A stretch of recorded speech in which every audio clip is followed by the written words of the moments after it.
Meillä on huutokaupassa 500 CF-moto 2008 vuodelta. Tämähän on tieliikennemalli, eli tälläkin saa ajaa sen 120 tai niin paljon kun se kulkee. Ihan ok kuntoinen. Aurinko vähän haalistanut muoveja. Suhteellisen ehjät katteet. Molemmin puoli oli astinlaavasta puuttuu pientä palasta, mutta päältä puoli ihan siisti oloinen. Alumiinivanteethan siinä on ja katurenkaat. Takaa löytyy vetokoukku. Jykevät putkitarakat on eessä ja takana.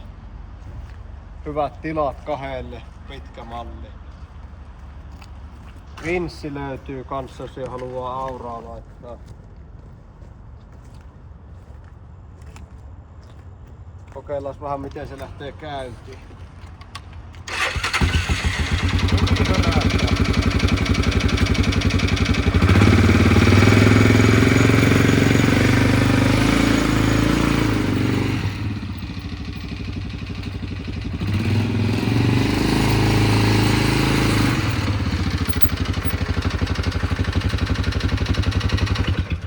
Hyvin liikkuu ees, niin taas se tekniikka toimii.